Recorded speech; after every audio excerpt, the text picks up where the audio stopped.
Wasari'u ila maghfiratin min rabbikum wa jannatin 'arduhas samawati wal ardh mu'iddat lil muttaqin. Sadaqallahul azim. Pengurus masjid yang saya hormati, Imam Khatib dan Bilal, Bapak-bapak, ibu-ibu, kaum muslimin, kaum muslimat, jamaah salat maghrib dan salat isya yang hadir pada malam hari ini. Tentu bersyukur kita kepada Allah, pada malam hari ini kita masih diberikan sehat, kesempatan, kehidupan oleh Allah sehingga dapat bersama-sama hadir di majelis ilmu ini dalam rangka mencari ridho dan kasih sayang Allah. Mudah-mudahan pertemuan kita ini pertemuan yang diberkahi oleh Allah dan diberikan pahala yang berlipat ganda. Amin ya rabbal. Salam dan salawat mohon kiranya sampaikan bagi junjungan Nabi besar kita Nabi Muhammad sallallahu alaihi wasallam. Walaupun beliau tidak pernah kita temui dalam keadaan hidup, tapi cinta kita dan cinta beliau kepada kita sangat luar biasa. Mudah-mudahan di dunia tidak bertemu, mudah-mudahan kita bertemu nanti dengan Rasulullah dalam surganya Allah. Pada ibu jamaah yang dimuliakan Allah, adapun yang menjadi tema atau materi pada malam hari ini adalah bertobat kepada Allah Subhanahu wa taala. Kalau kita ngecek bertobat, Pak, berarti kita pernah melakukan dosa. Baik dosa yang besar ataupun dosa yang kecil. Kira-kira ada Pak Ibu? Ada. Baik dosa yang disengaja atau dosa yang tidak disengaja. Ada? Dan dosa-dosa yang itu kita lakukan itu biasanya banyak dosa masa lalu. Apa diantaranya dosa masa lalu yang kita kerjakan? Banyak. Ada dosa meninggalkan sholat. Ada? Kenapa dosa meninggalkan sholat? Sebab ada kewajiban sholat itu diberikan kepada pundak kita pada usia berapa tahun? 7 tahun. 15 tahun akhir balik baru dicatat. Nah, ketika sudah kita akhir balik berarti kewajiban sholat lalu di pundak, melaksanakannya berpahala, meninggalkannya dosa.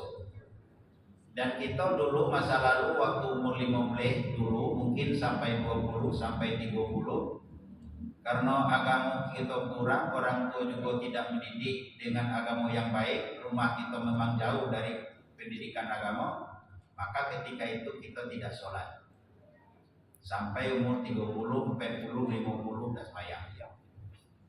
Ada, padahal meninggalkan sholat itu adalah dosa yang sangat besar. Sampai-sampai bapak dan ibu, ada seorang perempuan datang kepada Nabi Musa. Yang perempuan ini menyesal terhadap dosa yang sudah dia perbuat dan dia mau bertobat kepada Allah. Lalu dia menemui Nabi Musa karena dia menyesal terhadap dosa.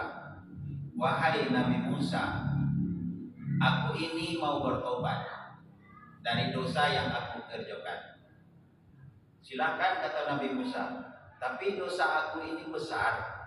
Apakah Allah akan mengampuni dosa saya ini?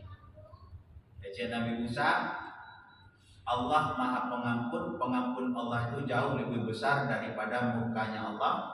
Kasih sayang Allah jauh lebih besar daripada murkanya Allah. Maka apapun besar dosa, tapi dosa aku teramat berat besar. Apa dosa kau? Yang pertama, saya pernah bermaksiat dulu, kata perempuan tadi, berzina. Setelah berzina, aku melahirkan anak dan aku malu. Lalu anak itu aku bunuh. Sudah berzina, bunuh anak. Lalu apa dijawab Nabi Musa? Enyahkanlah kau dari sini. Pergilah kau dari sini. Dosamu banyak, dosamu besar. Jangankan itu, jangankan bunuh seorang manusia saja itu seolah-olah dia telah membunuh semua manusia. Nah, itu dosa apa banyak? Dia pergi dengan penyesalan, dengan sedih. Tidak lama datang malaikat. wahai Nabi Musa, kenapa engkau membiarkan dia dan mengusir dia karena dia ingin membersihkan dirinya kepada Allah? Kenapa engkau usir? Dosanya tamak besar. Apa kata malaikat tadi? Dosanya tidak seberapa. Dia berbuat zina, kemudian dia membunuh, itu tidak seberapa dibandingkan dosa meninggalkan sholat 1 kali.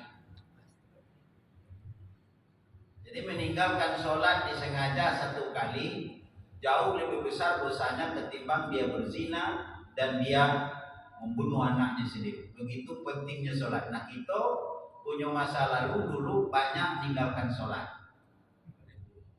Ya Bapak? Ya. Sebab ada orang yang tobat itu kadang-kadang lah umur 30, dari 15 ke 30, 15 tahun sudah sembahyang. Kadang sembahyang pun kadang tidak. Ada yang kadang-kadang mulai tobat itu lah umur 40. Kenapa? Karena lah punya anak. Ada yang tobat itu kadang-kadang lah umur 50. Kenapa umur 50? Karena sudah ada menantu taat kita tidak mulai tobat. Ada tak begitu? Ada. Ada yang mulai tobat itu kadang-kadang lah umur 60 baru tobat, baru ke masjid. Bukan bapak-bapak, saya kecekkan ya. Bukan ibu-ibu. Ada yang di atas 60 udah sadar-sadar, itu udah. Itu berapa kali dia meninggalkan sholat. Itu dosa itu. Ada dosa tinggalkan puasa. Ada dosa tinggalkan puasa. Kadang-kadang dosa yang puasa yang kita diwajibkan kepada kita tidak membayarnya, terutama yang perempuan. Dulu waktu gadis banyak tinggalkan puasa lalu dia tidak membayarnya. Tuh dosa manusia yang banyak. Ada lagi dosa apa? Jadi yang pertama, kita punya dosa masa lalu meninggalkan sholat. Begitu pentingnya sholat, tidak boleh ditinggalkan. Sementara kita banyak meninggalkan sholat. Dosa meninggalkan puasa. Kemudian apa lagi? Dosa barang-barang haram masuk ke dalam perut kita, Pak. Kita tidak tahu, mohon maaf. Kan saya sama-sama pegawai negeri. Ada yang pejabat, ada yang biasa, ada yang kontraktor, macam-macam. Yang kontraktor kadang-kadang semen dimakannya. Kita tidak tahu, Pak. Dan yang tahu tuh diri dia sendiri, Pak. Yang tahu tuh diri dia sendiri. Yang pegawai negeri apa? Yang punya pejabatan korupsi. Barang-barang haram masuk ke dalam perutnya. Kemudian apa lagi? Dosa yang dilakukannya, dia menzalimi orang lain. Ketika orang lain akan mendapatkan nikmat, lalu dihambatnya tidak jadi orang mendapat nikmat. Lalu apa? Dosa menzalimi orang lain. Kemudian apa lagi dosa yang dilakukan? Dia berhutang tapi sampai mati tidak bayar hutangnya. Berhutangnya galak tapi bayar tidak galak. Ada tidak begitu? Banyak. Ada dosa orang itu memutus silaturahim. Kadang-kadang bukan orang lain, dengan keluarga sendiri, dengan kakak sendiri, dengan adik sendiri. Belum lagi ada di antara kita mungkin, tapi tidak semua, dosa masa lalu waktu bujang dan gadis mungkin ada yang berbuat maksiat. Ada mungkin yang berbuat judi. Mungkin ada yang meminum minuman keras dan segala macamnya.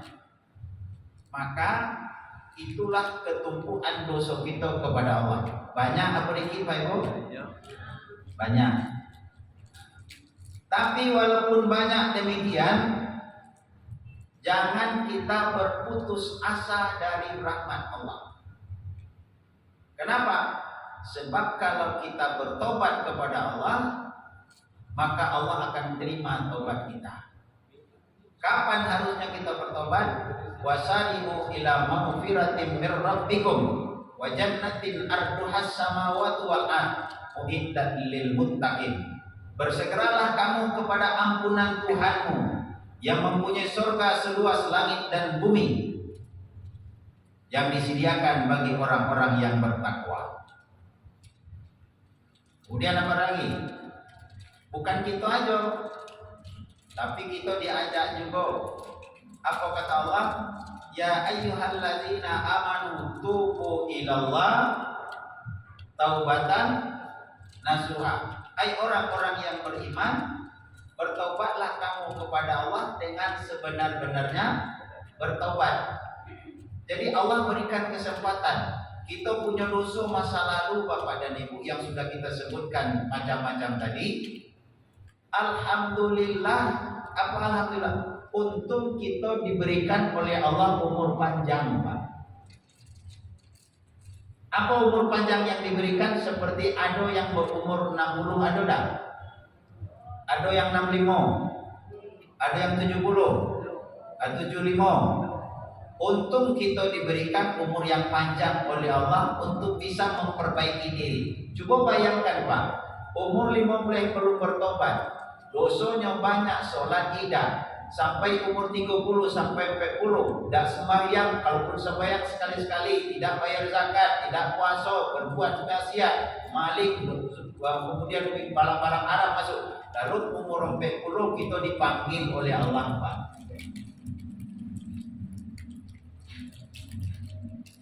Itu dipanggil oleh Allah, tentu dosa yang banyak kita perbuat.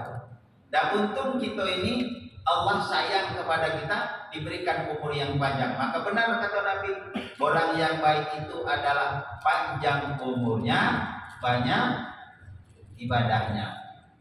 Sekarang saya tanya lagi bapak-bapak, ibu-ibu, kalau kita sekarang Pak Ibu kita timbang-timbang antara dosa yang kita perbuat atau ibadah yang tidak kita lakukan dulu menjadi dosa bagi kita, lalu amalan-amalan yang kita kerjakan setelah kita mau ibadah kepada Allah, kira-kira masih mana yang banyak?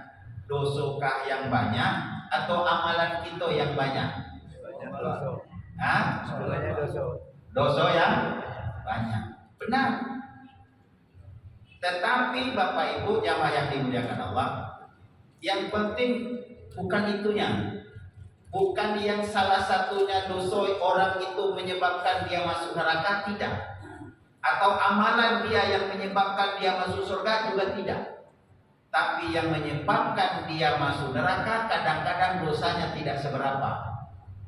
Apa saya contohkan? Dulu Bapak dan Ibu ada ceritanya begini. Ada seorang pemuda kerjanya buat maksiat, judi jadi, maling jadi, minum keras jadi, maksiat jadi. Sehingga di kampung itu dia diusir, Pak. Kenapa diusir? Karena perbuatannya maksiat aja kerja, diusir. Lalu dia dipisahkan dari keluarganya.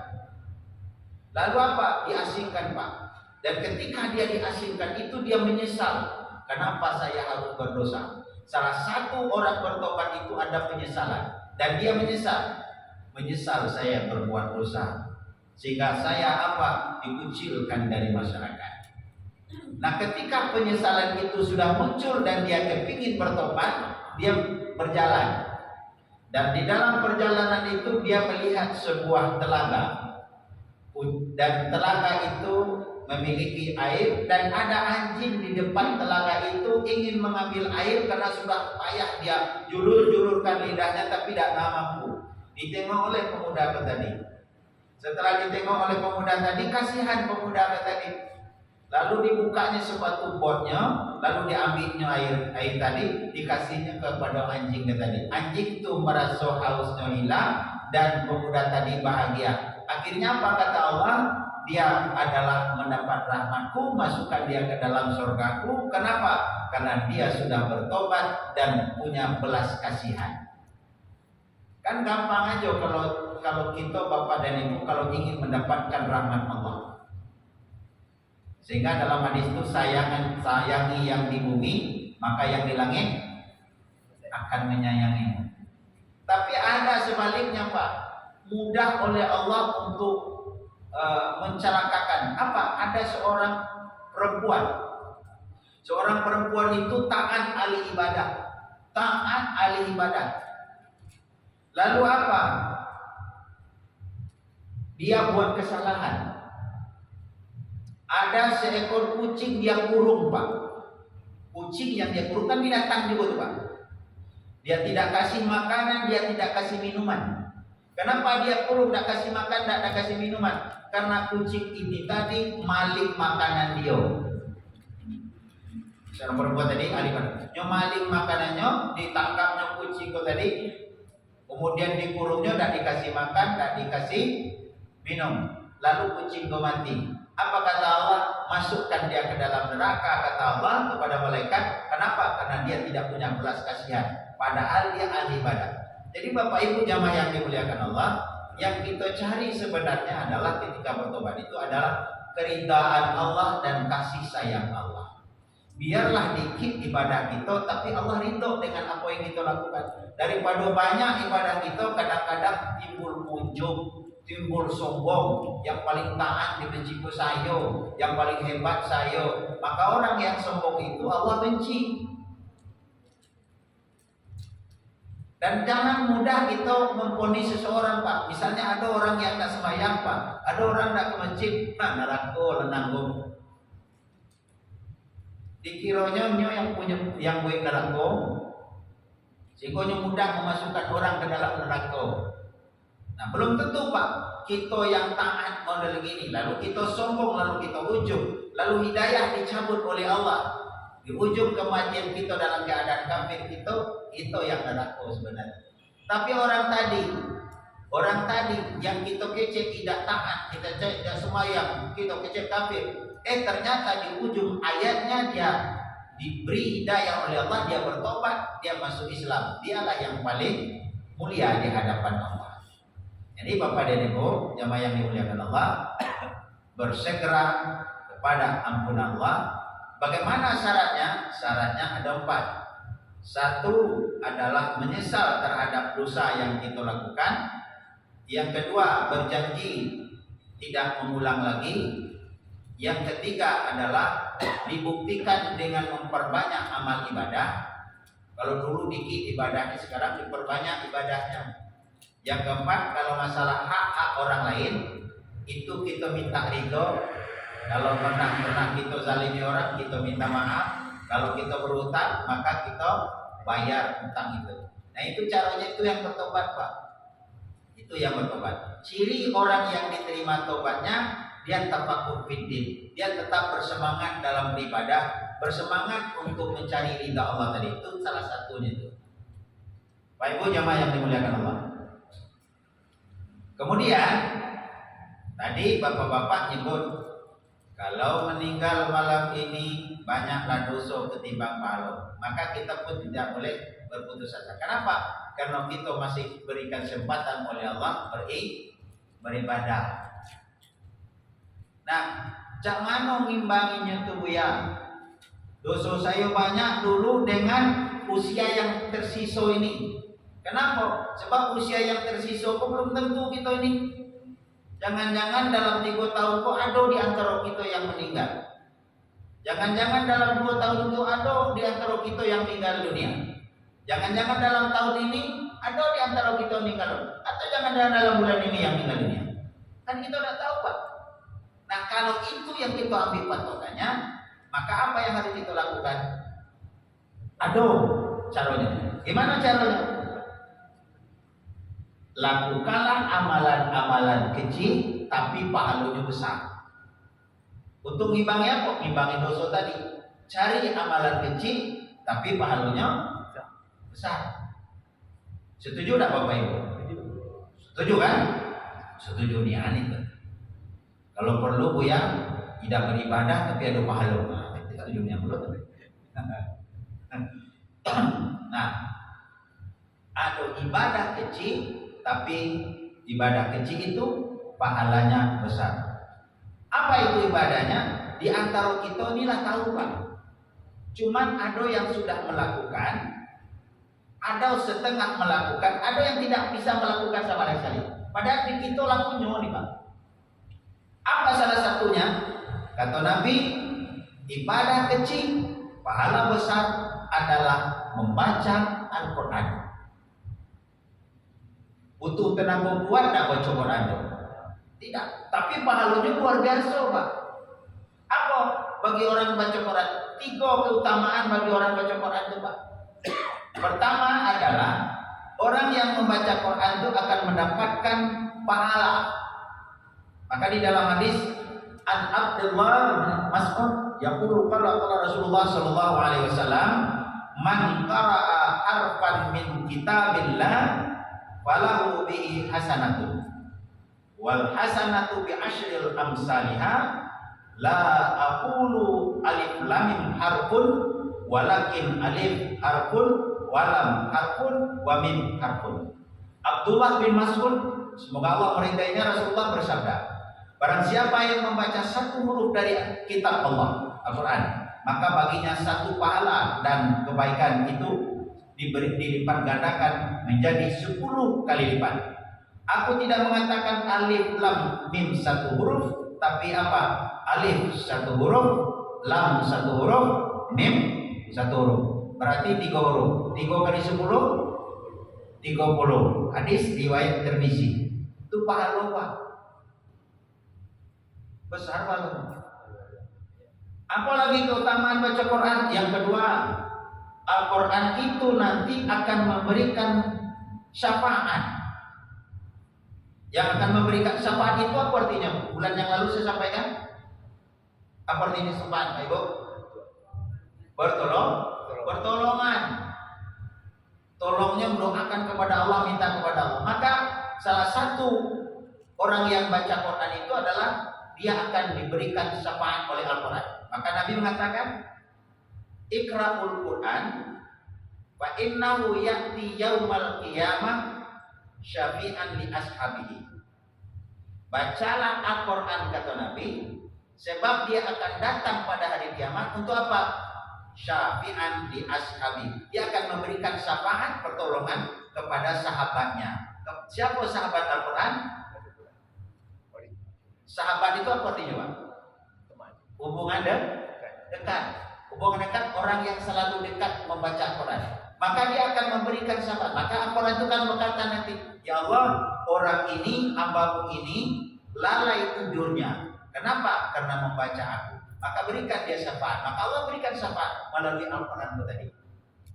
Itu bagi ashabu Al-Quran, yaitu sahabatnya Al-Quran. Itu yang pertama, yang kedua. Yang ketiga, Bapak dan Ibu jamaah yang dimuliakan Allah, keutamaan kita baca Quran. Surga itu rindu kepada 4 macam manusia. Dalam hadisnya, al-jannatu mustaqatun ila arba'atun nafari. Surga itu rindu kepada 4 macam manusia. Kalau kita kini rindunya nak masuk surga, kepingin kita nak masuk surga, tapi ada amalan itu yang surga itu yang rindu kepada kita. Siapa-siapa itu? Salah satunya adalah talil Quran, orang yang baca Al-Quran. Itu Pak.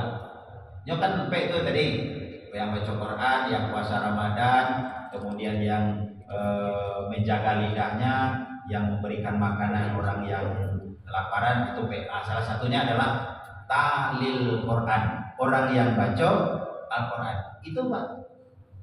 Sekarang masalahnya ada apa masalahnya sekarang? Bu.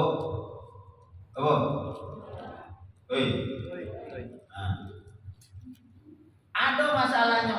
Kita kepingin beribadah kecil pahalanya Al-Quran dengan membaca, tapi ada masalahnya. Apa masalahnya? Ada di antara kita yang tidak bisa baca Quran. Baca tuh. Ada di antara kita, bukan bapak-bapak di sini, bukan ibu-ibu di sini, tempat lain, tidak bisa baca Quran, Pak. Cak mana Al-Quran akan memberikan syafaat kepada dia sendiri tidak bisa baca Quran. Bagaimana Al-Quran akan rindu kepada dia sendiri tidak bisa baca Quran. Bagaimana dia beribadah? Kenapa dia tidak bisa baca Quran? Walaupun tidak baca Quran Ustaz, tapi di mulut aja iya, tapi yang diminta dia talil Quran, yang baca. Kalau yang baca berarti pakai Al-Quran. Pokoknya beberapa waktu yang lalu di Masjid Taubah Kebun Limpa itu saya mengisinya tiap minggu Pak. Kamis malam Jumat, pokoknya setiap minggu. Apa kata pengurus masjid? Buya, andai kata Buya nanti kira-kira adu berhalangan tidak bisa memungkinkan Buya datang, tidak usah digantikan Buya. Kenapa? Kami nak belajar Al-Quran baik. Kenapa? Karena banyak di antara kami itu yang belum bisa baca Quran. Ngajinya di Taubah itu Pak bukan sekali seminggu Pak, sekali setiap hari, setiap malam. Kemudian pagi Jumat ada. Tapi ada di antara jamaah itu yang tidak bisa baca Quran. Nah kita jangan kita kadang-kadang pelakunya juga tidak bisa baca Quran. Lalu kalau tidak bisa baca Quran, apa yang harus dilakukan? Belajar. Dan kita kadang-kadang tidak perlu mau belajar. Tidak mau belajar Pak. Jamano kami lagu ini belajar Buya. Napa tidak bisa lagi? Tidak ada kecil tidak bisa. Belajar itu tidak ada batasnya.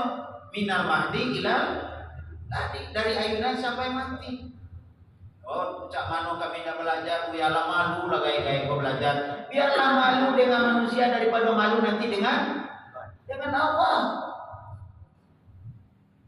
Inna Allah la yughayyiru ma biqaumin hatta yughayyiru ma bi anfusihim. Allah tak akan merubah kita kalau kita sendiri tidak mau merubahnya. Jangan biarkan kita tidak bisa baca Quran, jadi tidak bisa dianggap biasa saja. Dia tidak bisa baca Quran, dianggap biasa.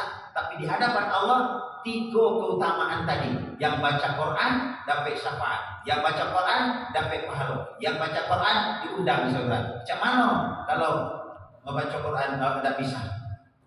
Persoalan pertama. Persoalan kedua, ada yang bisa baca Quran tapi tidak ada panjang pendeknya. Yang panjang malah dipendekkan, yang pendek malah dipanjangkan. Yang ta dianggap to, yang sa dianggap sya, yang ka dianggap o. Dan dia tidak mau belajar. Maka kepada jamaah-jamaah itu kan sering saya ingatkan, kalau perlu belajar lagi, ada yang komando sholat. Dan malah kadang-kadang sudahlah panjang dipendekkan-pendek, sudah sama. Kalau keutamaan itu, kita kadang-kadang ada Pak sifat kita ini, bagaimana menghatamkan Al-Quran dengan secepat-cepatnya. Itu target Pak. Padahal bukan menghatamkan Al-Quran dengan sebanyak-cepatnya, tapi memperbaiki bacaan dengan sebaik-baiknya.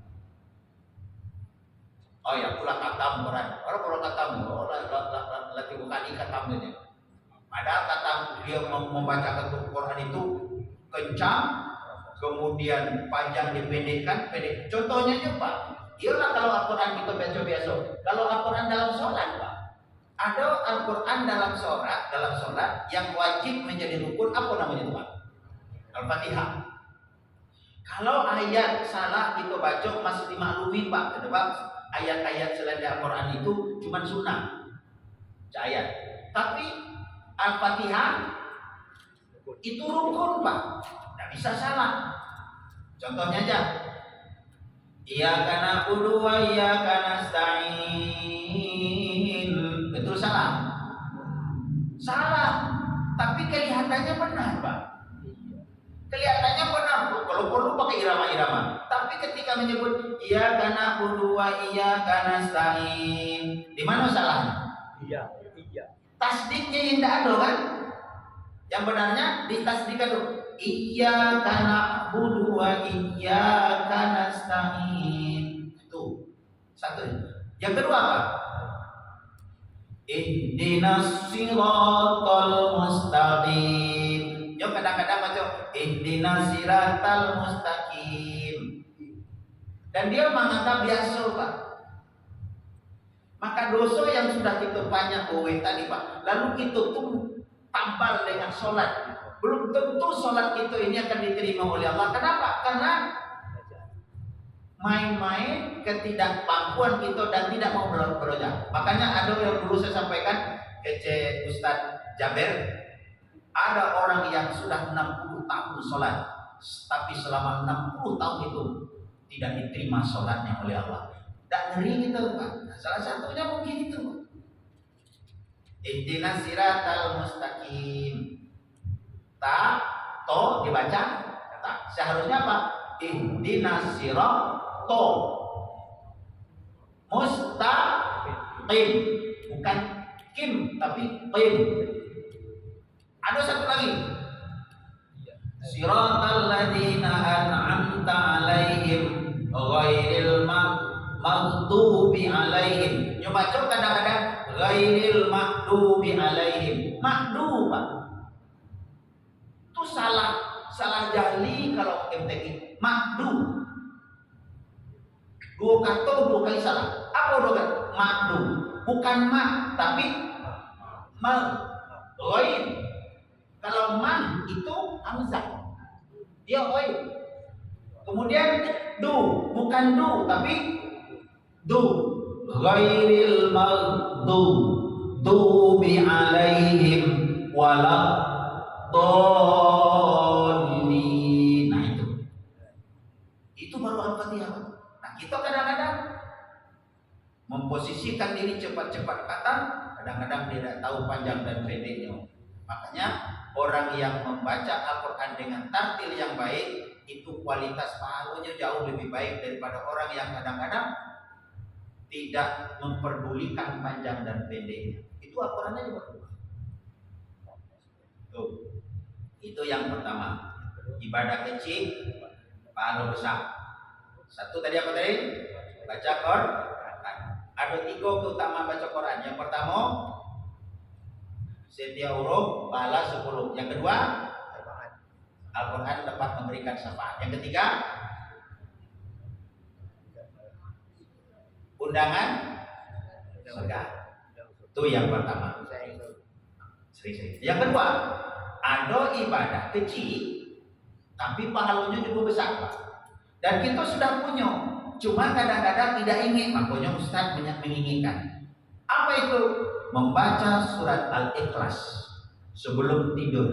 Kita tak tahu Pak, cuma karena dalam muda ini. Apa keutamaan baca Quran itu sebelum tidur?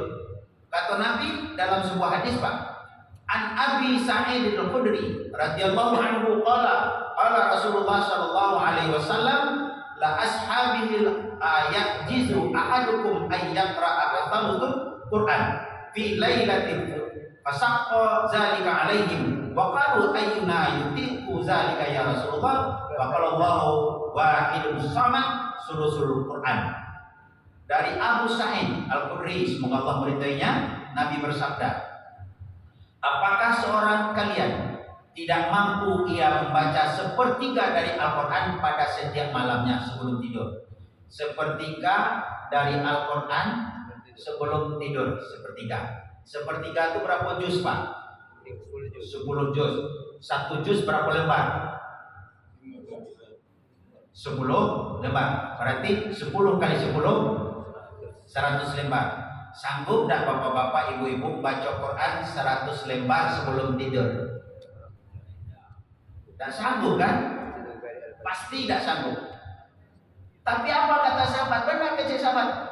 Ternyata para sahabat merasa kesulitan dan berkata, apa kata sahabat? Siapa di antara kami yang mampu melakukan itu wahai Rasulullah? Tak ada di antara kami seperti itu. Maka dijawab oleh Nabi. Beliau bersabda, Allahu wahid as-samad, maksudnya surat Al-Ikhlas nilainya adalah sepertiga Al-Quran. 1 Al-Ikhlas itu nilainya sepertiga Al-Quran. Hadis riwayat Bukhari dan Muslim nomor 1922. Jadi kalau sebelum tidur itu Pak, jadi kalau kita baca qul huwallahu ahad Allahu samad lam yalid wa lam yulad wa lam yakul lahu kufuwan ahad, keutamanya sama dengan sepertiga Al-Quran. Lalu kita baca sebuah lagi, qul huwallahu ahad Allahu samad lam yalid wa lam yulad wa lam yakul lahu kufuwan ahad. Berarti 2/3. Lalu kita baca lagi, qul huwallahu ahad Allahu samad lam yalid wa lam yulad wa lam yakul lahu kufuwan ahad. Berarti 3/3. Berarti tamat Al-Quran keutamaannya. nilainya tadi dilipat gandakan oleh Allah. Ya kalau saya ngomong seperti itu jangan itu aja yang dibaca. Pagi kulawawah, siang kulawawah, maghrib kulawawah. Nah ini untuk sebelum tidur. Nah, bahkan di dalam hadis lain dijelaskan Bapak Ibu dari Anas bin Malik meriwayatkan bahwa Rasulullah SAW bersabda, "Man qara'a qul huwallahu ahad khamsina maratan ghafarallahu lahu dzunubi khamsina sanatan." Barang siapa yang membaca qul huwallahu ahad surah Ikhlas maksudnya sebanyak 50 kali Allah akan mengampuni dosa-dosa yang ada di sepanjang 50 tahun. 50 kali maka dosa diampuni selama 50 tahun. Itu tetap dosanya dosa yang kecil-kecil. Saya Bapak Ibu ada teringin Pak. Mungkin Pak Usni teringin juga ada seorang jamaah di masjid raya namanya Pak Yazid. Tahu Pak Yazid kan? Sepengetahuan saya tuh beliau tuh tidak pernah sakit Pak. Apa kuncinya beliau tidak pernah sakit? Ternyata setiap sholat 5 waktu itu beliau tetap ada di masjid raya. Dan pagi beliau itu Bapak dan Ibu sambil olahraga bawa tasbih yang pakai apa? Angko-angko itu. Beliau olahraga ditanya apa tuh tasbih? Lah berapa? Baru 3.000. Kalau 3.000 baru Pak dikecil 3.000. Berarti setiap napas beliau itu berzikir kepada Allah. Nah makanya salah satu yang beliau nikmati sekarang kalau saya tengok kesehatan beliau sampai hari ini setiap saat di masjid. Kenapa? Zikir. Nah kita kadang-kadang berzikir kadang-kadang 33 Subhanallah 33 Alhamdulillah 33 Allahu Akbar itu pun kadang-kadang tidak. Sudah selesai sholat langsung doa. Nah, bagaimana untuk menutupi dosa masa lalu tadi? Tuh. Baik jamaah yang muliakan, itu yang kedua. Nah, nanti malam sebelum tidur mulailah. Qul huwallahu ahad. Yang ketiga, ibadah kecil pahalanya besar. Bapak-bapak, ibu-ibu sudah tahu, tinggal sekarang menerapkan. Apa itu? Membaca ayat kursi setelah sholat. Ibu bapak tahu tidak ayat kursi? Surat apa itu? Al-Baqarah ayat 205. Apa Bapak Ibu ayat kursi? Apa ya? Baik, coba kita baca ayat kursi. Kita mulai dari awal. Nanti kita sampaikan keutamanya. A'udzu billahi minasy syaithanir rajim. Bismillahirrahmanirrahim. Allahu la ilaha illa huwal hayyul qayyum. La ta'khudhuhu sinatun wa la nawm. Lahu ma fis samawati wa ma fil ardh. Man dzal ladzi yashfa'u 'indahu illa bi'idhnihi. Ya'lamu ma baina aydihim wa ma khalfahum. Wa la yuhituna bi syai'in min 'ilmihi illa bima syaa. Wasi'a kursiyyuhu as-samawati wal ardh wa la ya'uduhu hifdhuhuma wa huwal 'aliyyul 'azim. Hafal Bapak Ibu semuanya?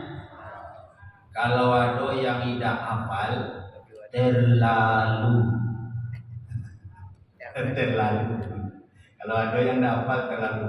Itu waktu kecil-kecil dulu, kecil kayak gitu, yang lain-lainnya pernah dulu, yang belum hafal yang kursi dulu kecil kayak itu. Hafal dari kecil.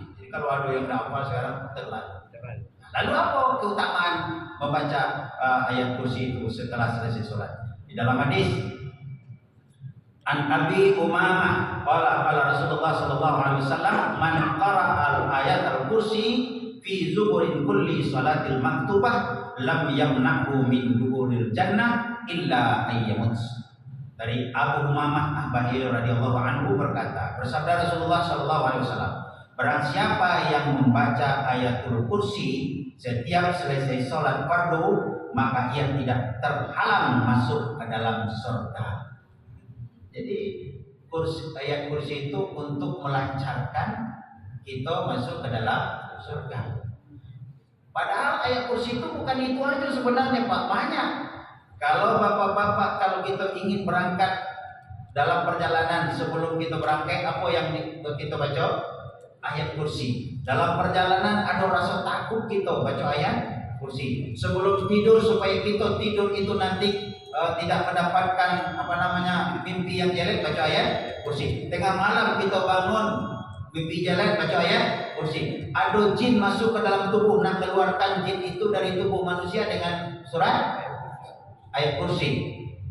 Ayat kursi itu banyak. Kenapa ayat kursi itu begitu istimewa? Sebab di dalam ayat kursi itu ada akidahnya, ada kekuasaan Allah, dan ada kemudian disebutkan di situ Allah yang hidup, yang mengurus semua alam di langit dan bumi dan berkuasa segalanya. Dan karena di situ ada ayat kursi itu menceritakan tentang kekuasaan dan ketawidan Allah, maka di situ keutamaan-utamanya ayat kursi itu ibadah kecil, pahalanya besar. Terakhir kena sudah habis Pak. Yang keempat adalah ibadah kecil, pahalanya besar.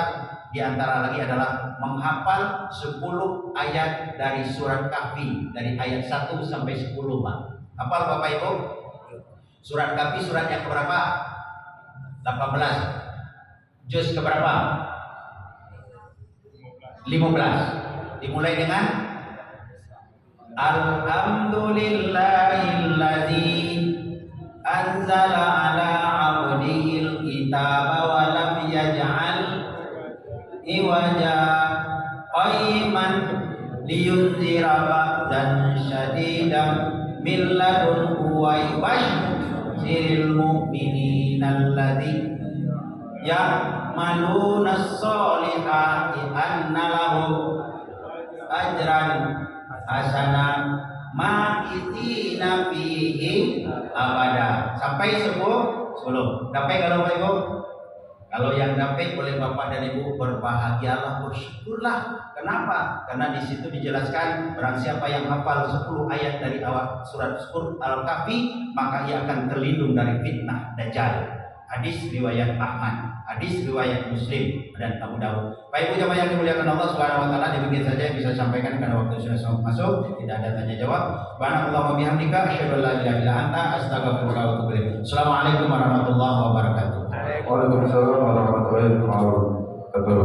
Demikianlah dosa yang telah disampaikan oleh Buya tadi. Mudah-mudahan dapat kita pahami dan menjadi ilmu yang barokah. Amin amin ya rabbal alamin.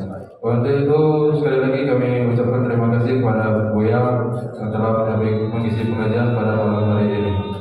Sebelum kita tutup, mari kita sama-sama melafazkan kalimat hamdalah bersama-sama. Alhamdulillahirabbil alamin. Baik, saya akhiri wa bermafiq ila akhir tarik. Assalamualaikum warahmatullahi taala wabarakatuh.